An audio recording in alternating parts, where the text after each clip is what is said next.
Masih ingat film-film yang mendefinisikan masa kecilmu? Setidaknya bagiku, film-film itu dulu menjadi perjalanan nostalgia terbaik ketika aku menontonnya kembali sebagai orang dewasa. Tapi sekarang tidak lagi. Ternyata beberapa film klasik yang kita cintai itu tidak sepolos kelihatannya. Dari teori kutukan gelap Harry Potter hingga niat jahat Mary Poppins, teori-teori film ini memiliki kekuatan untuk membalikan kenangan masa kecil yang kamu cintai dan menghancurkannya.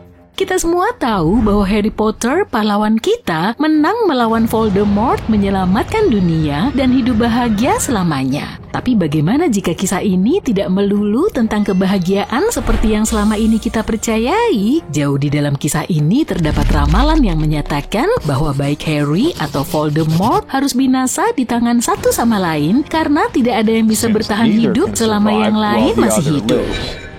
Kita para penonton tentu saja hanya berasumsi bahwa ini berarti mereka adalah musuh terbesar satu sama lain. Tapi gimana jika ada yang lebih dari itu?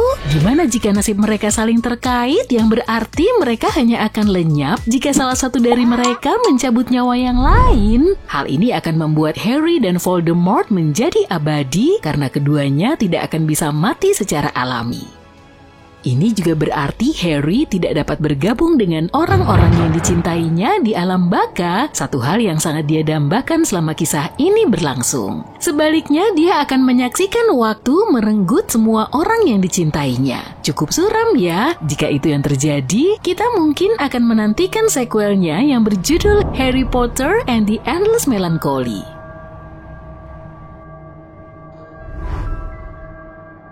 Oke, coba denger yang satu ini deh. Gimana jika aku katakan bahwa Mary Poppins dan Pennywise adalah orang yang sama?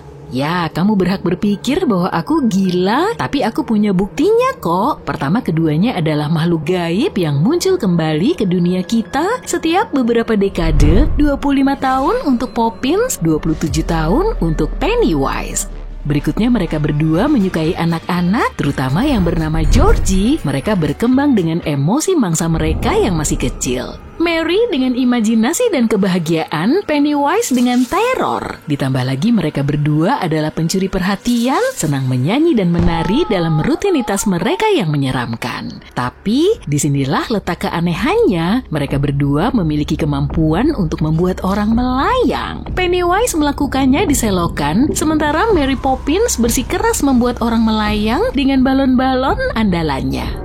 Coba tebak, siapa yang juga menyukai balon? Ya, Pennywise, terutama yang berwarna merah. Aku menduga mereka sengaja melakukan ini, tapi dalam Mary Poppins Return, perhatikan petunjuk kecil dengan balon merah itu. Jadi entah pengasuh favorit kita itu terbuat dari kain yang sama dengan Pennywise, atau sebenarnya dia adalah Pennywise yang sedang menyamar. Teori ini sangat cocok. Setiap 25 tahun sekali, entitas ini turun ke bumi sebagai Mary Poppins, dan setiap 27 tahun sekali, dia kembali sebagai Pennywise. Satu hal yang pasti, aku tidak akan pernah menonton Mary Poppins dengan cara yang sama lagi.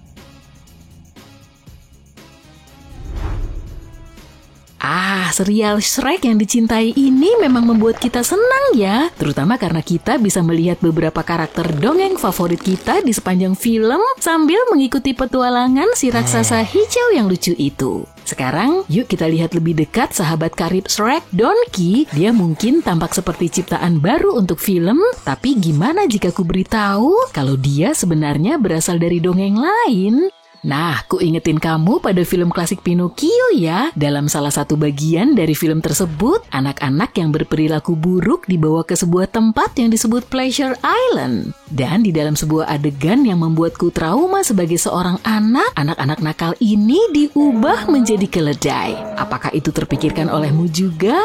Kamu mungkin ingat bahwa salah satu dari mereka bernama Lemwick yang merupakan yang terburuk dari semuanya. Ada teori yang mengatakan dia akhirnya menemukan jalan keluar dari dunia Pinocchio dan langsung menuju ke Waralaba Shrek. Beberapa orang bahkan berpendapat bahwa anak-anak ini sudah terbiasa dengan bentuk keledai baru mereka, sehingga mereka memutuskan untuk memanfaatkannya dan bergabung dengan kru Shrek. Lagi pula kita sudah tahu bahwa Pinocchio sendiri muncul dalam salah satu film Shrek. Baik Donkey maupun Lampwick sedang dalam perjalanan pribadi yang sangat penting dan tidak akan mengejutkan kalau mereka terhubung. Crossover yang tidak biasa telah terjadi dalam dunia dongeng. Oke, yuk kita selami dunia Monster Inc. karya Pixar, di mana kamu tahu bahwa penduduk Monstropolis menjalani kehidupan yang sama sekali terpisah dari kita, manusia. Aku nggak pernah mengerti kenapa para monster itu selalu begitu takut pada kita. Maksudku, kenapa mereka percaya bahwa kita semua adalah makhluk beracun? Kalau kamu berpikir yang sama, kamu juga pasti bertanya-tanya dari mana rasa takut ini berasal. Nah, ini adalah bagian dari teka-teki yang tidak diceritakan dalam film. Tapi gimana jika itu karena pertemuan pertama monster dengan manusia terjadi pada saat momen traumatis yang dikenal sebagai Great Petulance? Yuk kita mundur ke belakang. Saat itu adalah abad ke-14 dan Eropa dilanda wabah pes yang terkenal. Siapapun yang cukup beruntung untuk terjangkit penyakit ini akan mengalami gejala yang mengerikan dan kematian yang cepat. Sekarang katakanlah monster-monster kecil yang lucu ini membuka pintu pertama mereka ke dunia manusia tepat di tengah-tengah mimpi buruk ini.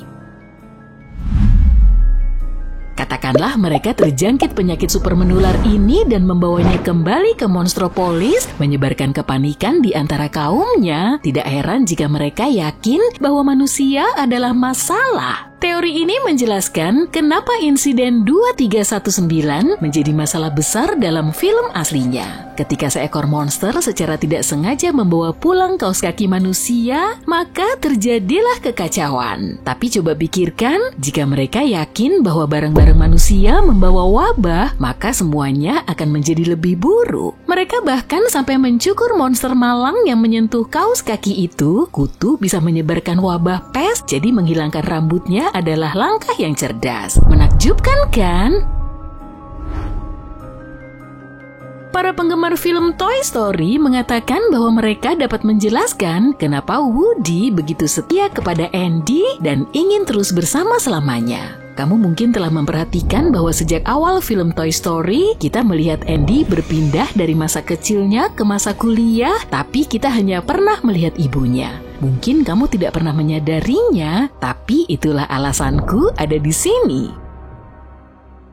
Pertanyaannya adalah, di manakah ayah Andy dalam foto itu? Satu teori menyatakan bahwa sebelum Woody menjadi milik Andy, dia adalah milik ayah Andy yang tidak ada. Alasan ketidakhadirannya adalah bagian gelapnya. Menurut teori ini, ayah Andy telah meninggal dunia setelah lama berjuang melawan penyakit polio sebelum cerita Toy Story 1 dimulai. Cukup suram ya. Aku tahu ini tampak tidak masuk akal, tapi teori ini bisa ditelusuri kembali ke seorang pria bernama Mike Mozart yang mengungkapkannya dalam sebuah wawancara pada tahun 2017. Mozart berteman dekat dengan salah satu pencipta Toy Story 1 dan rupanya itulah yang ada di benak sang penulis. Ternyata ayah Andy juga bernama Andy dan nama tersebut diukir pada Sheriff Woody bukan oleh Andy kecil, tapi pada tahun 1950-an oleh ayah Andy. Aku berani bilang bahwa aku belum pernah melihat latar belakang yang begitu intens. Mungkin yang terbaik adalah membiarkannya saja.